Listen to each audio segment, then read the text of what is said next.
নমস্কার। আবার একটি নতুন ভিডিওতে আপনাদের সবাইকে স্বাগত। আজকের ভিডিওতে আপনাদের সঙ্গে আলোচনা করব অন্নপূর্ণা যোজনার যে নতুন ফর্ম অফলাইন মোডে ছেড়েছে, সেই ফর্ম সম্পর্কিত বিস্তারিত বিবরণ। কী ডকুমেন্ট লাগবে না লাগবে। অলরেডি কিন্তু আজকে আবার ঘোষণা করে বলে দেওয়া হয়েছে যে আইসিডিএস ওয়ার্কাররা যারা আছেন তারা কিন্তু আপনার প্রত্যেকটা বাড়িতে, গ্রামের প্রত্যেকটা বাড়িতে তারা যাবেন এবং তারাই কিন্তু ফর্ম নিয়ে যাবেন। ফর্ম নিয়ে গিয়ে তারা আপনার কাছ থেকে ডকুমেন্ট নেবেন। ডকুমেন্ট নিয়ে তারাই কিন্তু আবার বিডিও লেভেল বা এসডিও লেভেল যেখানে পৌঁছানোর কথা তারা কিন্তু সেখানে পৌঁছে দেবে। এবার এই ভিডিওর মাধ্যমে আপনারা জানতে পারবেন কোন ডকুমেন্ট আপনাদের রাখতে হবে আগের থেকে জেরক্স করে। সেই ডকুমেন্টগুলো তারা নিয়ে যাবে। আর দ্বিতীয়ত আরেকটা কথা বলি যে আপনারা হয়তো জানেন আগামী ১ তারিখ থেকে কিন্তু অনলাইন মোডে অনলাইন পোর্টাল এই পোর্টালের মাধ্যম দিয়ে কিন্তু আপনারা ডকুমেন্ট সাবমিট করতে পারবেন বা ফর্ম ফিল আপ করতে পারবেন। তো আপনারা যদি মনে করেন যে আপনারা সেই ডকুমেন্ট দেবেন, ডকুমেন্ট দিয়ে অফলাইনে ফর্ম ফিল আপ করে নেবেন তাও করতে পারেন। আবার যদি মনে করেন যে না, আপনারা অনলাইনে ফিল আপ করবেন তাহলেও কিন্তু সেটাও করতে পারেন। তো যেটা বেস্ট মনে হচ্ছে এই যে অফলাইন মোডে যারা ফর্মটা নিচ্ছেন অবশ্যই সেটাও কার্যকরী। তবে সেই ফর্মটা কিন্তু পরে এক জায়গাতে জমা হয়ে গিয়ে ডিস্ট্রিক্ট লেভেল হতে পারে বা বিডিও লেভেল হতে পারে। সেখানে গিয়ে কিন্তু এই ডেটাগুলো ডিজিটাইজড হবে। অর্থাৎ অনলাইন পোর্টালে ফেলা হবে। আবার যারা যখন অনলাইনে আপনারা আবেদন করবেন, সেক্ষেত্রে কি হবে? আপনি নিজের সামনে থেকে বা নিজে কিন্তু সেটা দেখে গুরুত্ব সহকারে ফর্মটা ফিল আপ করতে পারবেন। দুটোর মধ্যে ফারাক হচ্ছে এখানে আপনার ফর্মটা আপনার কাছ থেকে নিয়ে যাওয়া হচ্ছে এবং আপনার অবর্তমানে কিন্তু সেই ফর্মটা অন্যজন কিন্তু ডিজিটাইজড করছে বা অনলাইন পোর্টালে ফেলছে। আপনি কিন্তু তখন যখন অনলাইন পোর্টালে ফেলা হচ্ছে, যদি কোনো ভুলভ্রান্তি হয়, সেই ভুলভ্রান্তিতে কিন্তু আপনি সমাধান করতে পারছেন না। এবার যদি আপনি অনলাইন মোডে করেন, সেক্ষেত্রে কিন্তু আপনার একটা রাস্তা রয়েছে। হয়তো এমন একটা ক্যাফেতে আপনি যাচ্ছেন, যেখানে আপনি সরাসরি দেখতে পাচ্ছেন অনলাইনে যা এন্ট্রি হচ্ছে, ব্যাংকের অ্যাকাউন্ট যা এন্ট্রি হচ্ছে বা আপনার নাম যা এন্ট্রি হচ্ছে, সবকিছু কিন্তু আপনি দেখতে পাচ্ছেন আপনার চোখের সামনে। এবং ভেবেচিন্তে যেহেতু ৩ টা মাস পুরোপুরি সময় আছে, ভেবেচিন্তে এপ্লাই করার আপনার কাছে একটা সুবর্ণ সুযোগ রয়েছে। তো অতএব আমার মনে হয় বা যদি বলেন যে বেস্ট পদ্ধতি কোনটা? অবশ্যই অনলাইন মোড যদি চালু হয় সেক্ষেত্রে অবশ্যই বেস্ট মুড। কারণ সেখানে ১২ পাতার ফর্ম রয়েছে অফলাইনে। এখানে এখনো অবধি ইন্টিগ্রেশন পোর্টাল দেওয়া হয়নি বা দিলে পরে বোঝা যাবে এরকমই কিছু একটা হবে। কিন্তু সেক্ষেত্রে আপনার ভেবেচিন্তে এপ্লাই করার একটা জায়গা থাকবে। তবে এটা নয় যে আপনি ধরুন আপনি আগামী মাসে এপ্লাই করতে পারলেন না। হয়তো আগামী মাসে ১-২ তারিখের মধ্যে বা কিছুদিনের মধ্যে এপ্লাই কেউ করে দিতে পারল কিন্তু আপনি করতে পারলেন না। সেক্ষেত্রে হয়তো ভাববেন না যে আপনার টাকা এই মাসে ঢুকলো না তার মানে এই মাসের টাকাটা আপনার ফালতু চলে গেল বা আপনি পাবেন না এরকম কোনো ফ্যাক্টর কিন্তু নয়। আপনি সম্পূর্ণ মাসেরই টাকা পাবেন। আপনি যদি জুন মাসে এপ্লাই করতে না পারেন, আ জুলাইতে এপ্লাই করবেন। আপনার কিন্তু অ্যাপ্রুভ হলে পরে কিন্তু আপনি জুন মাসের টাকাটাও অবশ্যই অ্যাকাউন্টে পাবেন। তো চলুন আগে আমি চলে যাচ্ছি মূল যে নোটিফিকেশনটা ছিল লাস্ট ১৯ তারিখের ডেটে যে নোটিফিকেশনটা দেওয়া হয়েছিল, আপনারা কোনো গুজবে কান দেবেন না। সেই নোটিফিকেশনটাই আমি আগে তুলে ধরছি আপনাদের সামনে। এটা হচ্ছে সেই নোটিফিকেশন যে নোটিফিকেশন ১৯/৫/২০২৬ তারিখে পাবলিশড হয়েছিল। এখানে যেটা আপনাকে বলা হয়েছে দেখুন, ফার্স্ট যে গাইডলাইনটা দেওয়া হয়েছে, আবেদনকারীর বয়স ২৫ থেকে ৬০ বছর মধ্যে হতে হবে। যেটা ফার্স্ট ক্রাইটেরিয়া বলেছে। এটা আপনাকে খেয়াল করতে হবে। আর কি ক্রাইটেরিয়া বলছে? যে তিনি নিজে, নিজে কোনো স্থায়ী চাকরিতে নিযুক্ত থাকবেন না এবং রাজ্য বা কেন্দ্র সরকারের অধীনে কোনো নিয়মিত বেতন বা পেনশন পাবেন না। তিনি কোনো সরকারি বা আধা সরকারি সংস্থা, পঞ্চায়েত, পৌরসভা, স্থানীয় সংস্থা, বিদ্যালয়, শিক্ষা প্রতিষ্ঠান বা রাজ্য সরকারের সাহায্যপ্রাপ্ত শিক্ষা প্রতিষ্ঠানে শিক্ষকতা বা অশিক্ষক পদে কর্মরত থাকবেন না। তিনি আয়কর প্রদানকারী হবেন না। আর ২ নম্বরে কি বলেছে? উপরোক্ত শর্ত পূরণকারী মহিলাদের প্রতি মাসে ৳৩,০০০ করে সরাসরি সুবিধাভোগীর আধার সংযুক্ত ব্যাংক অ্যাকাউন্টে অর্থাৎ ডিবিটি ট্রান্সফারের মাধ্যম দিয়ে কিন্তু টাকাটা প্রদান করা হবে। এই ব্যবস্থা ১লা জুন ২০২৬ থেকেই কার্যকর হবে। এই যে ব্যাপারটা, এই যে কয়েকটা পয়েন্ট, এই কয়েকটা পয়েন্ট আপনারা মেনে চলুন। আশা করছি বাকি আপনাদের না মেনে চললেও হবে বা বাকির দিকে ধ্যান না দিলেও হবে। এর মধ্যে যদি আপনারা বিলং করেন, তাহলে কিন্তু এই যে ক্রাইটেরিয়া রয়েছে, এই যে ক্রাইটেরিয়ার মধ্যে যদি আপনারা বিলং করেন, সেক্ষেত্রে কিন্তু আপনারা কিন্তু এই অন্নপূর্ণা ভান্ডার পাবেন না। এই ক্রাইটেরিয়া, যে ক্রাইটেরিয়াটা বলছে, যদি আপনি এগুলো করেন। আর যদি না করেন, যেমন 25 থেকে 60 বছরে যদি এর মধ্যে যদি না হন, তাহলে অ্যাপ্লাই করতে পারবেন না। আর যদি 25 থেকে 60 বছরের মধ্যে হন, তাহলে অ্যাপ্লাই করতে পারবেন।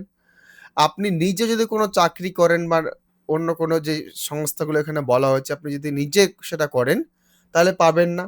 আর যদি না করেন, তাহলে পাবেন। আপনি যদি নিজের নামে কোনো আয়কর বা ইনকাম ট্যাক্স রিটার্ন করেন কিনা, যদি করেন তাহলে পাবেন না, আর যদি না করেন তাহলে পাবেন। এই হচ্ছে মূল ব্যাপারগুলো রয়েছে। এবার আমি চলে যাচ্ছি যে ফর্মটা দেওয়া হয়েছে। আপনারা অনেকেই চিন্তায় আছেন যে ফর্মটা দেওয়া হয়েছে, পরিবারের সবারই যদি দিতে হয়, অনেকগুলো মেম্বার হয়ে যাচ্ছে।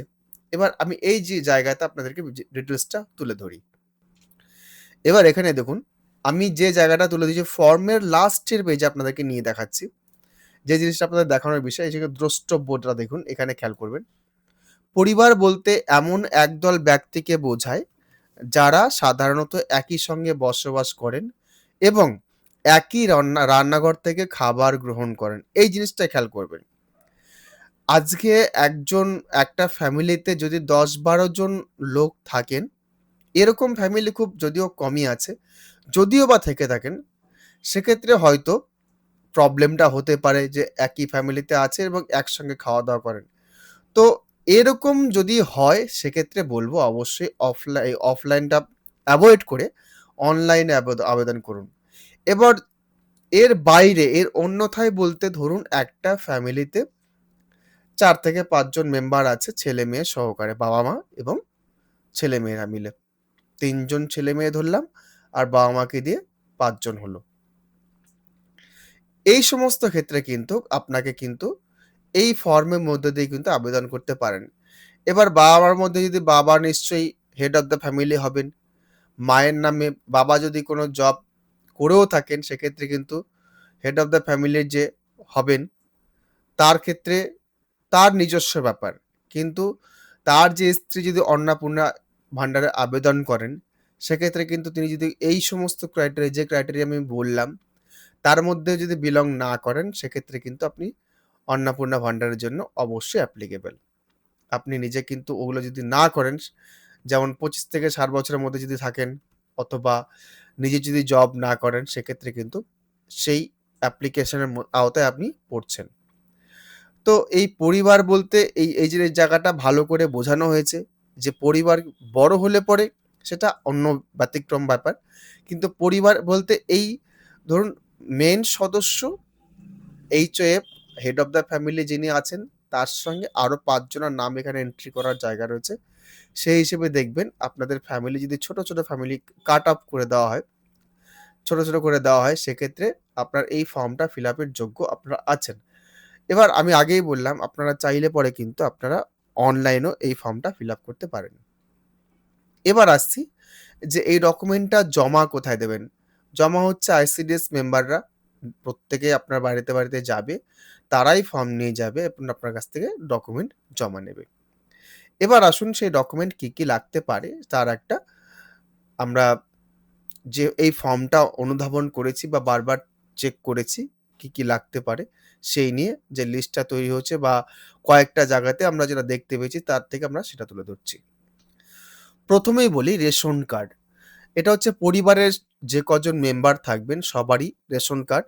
আর যাদের না আছে, ধরুন ছোট বাচ্চা আছে, ছোট বাচ্চাদের ক্ষেত্রে 5 বছরের নিচে কিছুই চাওয়া হয়নি। যদি থাকে রেশন কার্ড তাহলে দেবেন, না থাকলে দেবার কোনো প্রয়োজন নেই। এবার আরো একটা কথা এখানে বলে দিই যে যারা সরকারি চাকরিজীবী আছেন, তাদেরকে আমি অনুরোধ করব অবশ্যই যে আপনারা আপনাদের রেশন কার্ডটি সারেন্ডার করুন। যারা অরিজিনালি পাওয়ার যোগ্য, রেশন পাওয়ার যোগ্য, তারাই রেশন পাক, সেটাই আমরা আশা করি। এতে কিন্তু আমার আপনার যদি আমরা চাকরি করি, আমার আপনার কোনো ক্ষতি নেই। কিন্তু এই সরকারের জন্য আমার আপনার টাকা বাদ দিয়ে কিন্তু এই যে ট্যাক্সের যে টাকাগুলো আসছে, সবগুলো কিন্তু সেই এক জায়গাতেই যাচ্ছে। একটা জিনিস খেয়াল করবেন যে যারা চাকুরিজীবী আছেন তারা যদি রেশন না নেন সেই টাকাটা কিন্তু সরকারের বেঁচে যাচ্ছে এবং এই টাকাটা কিন্তু অন্য জায়গাতে সেটা কাজে লাগাতে পারছে এবং সাশ্রয় হচ্ছে বলতে পারেন এবং সেটা অন্য জায়গাতে কাজে লাগাতে পারছেন। অতএব এটা আমাদের তরফ থেকে যদিও মাইগ্রেশন হচ্ছে কিন্তু সেটা অন্য জায়গায় কিন্তু ভালো জায়গায় কাজে লাগছে। তো যাক আমি অন্য জায়গায় যাচ্ছি না। এরপরে যেটা লাগছে আধার কার্ড। আধার কার্ড হচ্ছে পরিবারের সকলের যাদের আধার কার্ড আছে সকলের কিন্তু দিতে হবে। আর যার নেই তাদের তো দেওয়ার কোনো প্রয়োজন নেই। ব্যাংকের পাসবই, যার ব্যাংকের পাসবই আছে অবশ্যই দেবেন। বিশেষ করে যার নামে আপনার অন্নপূর্ণা ভান্ডার হচ্ছে তার নামে তো অবশ্যই দিতে হবে। HOF-এর দিতে হবে। আর বাকিদের যার আছে থাকলে দেবেন, না থাকলে দেবার কোনো প্রয়োজন নেই। তারপরে যে ভোটার কার্ড, যার ভোটার কার্ড রয়েছে 18 বছরের উপরে তাদের যদি ভোটার কার্ড থাকে ভোটার কার্ড দেবেন। না হলে যাদের নেই তাদের কিছু ইনফরমেশন দেওয়ার ভোটার সংক্রান্ত ইনফরমেশন দেওয়ার দরকার নেই। জাতিগত শংসাপত্র, আবেদনকারিনীর ফ্যামিলিতে যার জন্য অ্যাপ্লাই হচ্ছে, যিনি আবেদন করছেন তার নামে কাস্ট সার্টিফিকেট কি আছে না আছে সেটা আপনাকে উল্লেখ করতে হবে। এটা কিন্তু সবার জন্য নয়। একমাত্র শুধুমাত্র আবেদনকারিনী যিনি আছেন তার ক্ষেত্রে। তারপর হচ্ছে পর্চা বা দলিল। এখানে একটা ব্যাপার রয়েছে। ধরুন আপনি আ আপনার নামে হয়তো দলিল নেই। আপনার বাবা ঠাকুরদার নামে রয়েছে। আপনি ট্রান্সফার করেননি। সেক্ষেত্রে যদি আপনার নামে না থাকে, দিতেই যে হবে এর কোনো মানে নেই কিন্তু। থাকলে আপনার নামে দিন, না থাকলে দেবার কোনো প্রয়োজন নেই। এটা বাধ্যবাধকতা নয় যে আপনার নামে থাকতেই হবে। থাকলে দেবেন, না থাকলে দেবার কোনো প্রয়োজন নেই। আপনার নামে বলতে HOF যিনি আছেন, নিশ্চয়ই HOF পুরুষ হবেন বা অন্য মহিলাও হতে পারেন। পুরুষ হলে পরে সেক্ষেত্রে পুরুষের নামে পর্চা দিতে পারেন যদি থাকে। আর যদি আবেদনকারিণী নিজে হন, নিজের নামে হন, যদি তার নামে জায়গা থাকে, আপনি কিন্তু আপনার পর্চাটা প্রোভাইড করতে পারেন। তারপরে যে ৪ চাকা গাড়ি থাকলে সেটা আপনাকে প্রোভাইড করতে হবে আপনার নামে যদি হয়। তারপর স্বাস্থ্য বীমা বা স্বাস্থ্যসাথী কার্ড আছে কিনা ইনফরমেশনটা দিতে হবে। প্যান কার্ড আছে কিনা পরিবারের যার আছে সেটা ইনফরমেশনটা আপনাকে দিতে হবে। শিক্ষাগত যোগ্যতা কি আছে পরিবারের সদস্যদের সেটা ইনফরমেশন দিতে পারেন। এগুলো ম্যান্ডেটরি নয়। যতটা সম্ভব পারবেন দিতে পারেন। কিষাণ ক্রেডিট কার্ড যদি থাকে তো দেবেন। এসআইআর ২০২৬ এ নাম বাদ থাকলে ট্রাইব্যুনালের নথি যদি আবেদন করে থাকেন ট্রাইব্যুনালে, তার একটা কপি হয় সেই কপিটা আপনারা প্রোভাইড করতে পারেন। শিশু সদস্য যারা শিশুরা আছে তারা কোন স্কুলে পড়ছেন তার বিবরণ। শিশুদের টিকাকরণ কমপ্লিট হয়েছে কিনা সেটার বিবরণ দিতে পারেন। গ্যাস কানেকশন আছে কিনা তার বা কিষাণ সম্মান নিধি আপনি পাচ্ছেন কিনা তার বিবরণ দিতে পারেন বা এখানে সেটা প্রোভাইড করার জায়গা রয়েছে। সরকারি চাকরি বা পেনশনভোগী তার যদি থাকেন তাহলে তার বিবরণ দেবেন। ইনকাম ট্যাক্স প্রদান করেন কিনা তার একটা বিবরণ দেবেন। এর মধ্যে যেটা আপনাদের আছে সেটাই আপনারা দেবেন। আদারওয়াইজ কিন্তু আপনাকে কিছু প্রোভাইড করার দরকার নেই এর বাইরে গিয়ে। যদি থাকে এগুলোর মধ্যে কিছু, আপনি যেগুলো আছে সেগুলো দেবেন, না থাকলে দেবেন না। দিতেই যে হবে এর কোনো মানে নেই। আর এগুলো দেওয়ার মানে যে অনেক ব্যাপার অনেকেই ভয় পাচ্ছেন যে চাকরি চাকরি অন্য আমার স্বামী চাকরি পাচ্ছে বা অন্য কেউ আছে, অন্নপূর্ণা ভান্ডার পাবো কিনা? আমি আগেই তার উত্তরটা দিয়ে রেখেছি। আপনি নিজে যদি তার মধ্যে পড়েন তাহলে প্রবলেম হবে। নিজে যদি চাকরি করেন তাহলে প্রবলেম হতে পারে। নিজে যদি চাকরি না করেন ওই প্রথম ক্রাইটেরিয়া ধরে মেনে চলুন। আশা করছি কোনো প্রবলেম হবে না। তো এই ডকুমেন্টগুলো মধ্যে যেগুলো আপনাদের আছে অবশ্যই জোগাড় করে রাখুন। যখন আসবে বা এর বাইরেও যেটা লাগবে ১ কপি পাসপোর্ট সাইজ ছবি। আ আজকে যেগুলো আজকে ফর্ম ফিল আপ অনেক জায়গাতে হয়েছে এবং সেক্ষেত্রে যেগুলো নেওয়া হয়েছে, খুবই কম সংখ্যক জিনিস নেওয়া হয়েছে। Aadhaar card, voter card, ration card, ১ copy ছবি, ব্যাংকের পাসবুক এই কটা জিনিসই নেওয়া হয়েছে। পরিবারের বাকি সদস্যদের বাকি কিছু নেওয়া হয়নি অফলাইন মোডে। তবে বলা যাচ্ছে না বাকি ফার্দার কি হবে না হবে। যেখানে ফর্ম ফিল আপ করা হয়েছে আমি জাস্ট এটুকু খবর নিতে পারলাম যে এই কটা জিনিসই নেওয়া হয়েছে। With photograph. তো আমি আর ভিডিও দীর্ঘায়িত করছি না। যদি আপনাদের ভিডিওটি ভালো লাগে অবশ্যই একটি লাইক করবেন। ও আরো একটা কথা বলি যে আপনাদের ফর্মের উপরে হয়তো বুঝে উঠতে পারছেন না যে আবেদনকারিনীর ইনফরমেশন কোথায় হবে। আমি সেটা আপনাদেরকে একবার দেখিয়ে দিই। দেখুন ১ নম্বর পেজেই যে ফর্মটা রয়েছে ১ নম্বর পেজেই এখানে পরিবারের প্রধানের নাম এই জায়গাতে। এবার পরিবারের প্রধান যদি মহিলা হন, সেক্ষেত্রে উনি যদি ২৫ থেকে ৬০ এর মধ্যে বিলং করেন, সেক্ষেত্রে কিন্তু HUF নিজেই কিন্তু আপনার অ্যাপ্লিক্যান্ট হতে পারেন। তাহলে কিন্তু এই যে হ্যাঁটা দেখছেন, এখানে কিন্তু হ্যাঁ হবে। এই চেক বক্সে ক্লিক হবে। এবার তিনি ২৫ থেকে ৬০ এর মধ্যে পড়লেন, আপনার সেই HUF এর যদি কোনো মেয়ে থাকে, তারা যদি ২৫ থেকে ৬০ এর মধ্যে বিলং করেন, সেক্ষেত্রে এক, এক করে আপনি লিখবেন আপনার সদস্যদের নাম। লিখে যে ঘরের মধ্যে সেই মেয়ের নাম পড়বে, তার ঘরের পাশে হ্যাঁ, এই চেক চিহ্নে ক্লিক করতে হবে। তাহলে কিন্তু সে আবেদনকারিণী হয়ে গেল। আবার HUF যদি পুরুষ হন, সেক্ষেত্রে সদস্য 1 এর ক্ষেত্রে সেই পুরুষের বিবাহিত স্ত্রী, তিনি যদি ওই ২৫ থেকে ৬০ এর মধ্যে বিলং করেন, সেক্ষেত্রে সদস্য 1 এ তার নাম বা ডিটেইলস দিতে পারেন। তার ক্ষেত্রে এখানে হ্যাঁ, এই যে হ্যাঁতে চেক বক্স ক্লিক করবেন। তাহলে তার নামে কিন্তু এপ্লাই হয়ে গেল।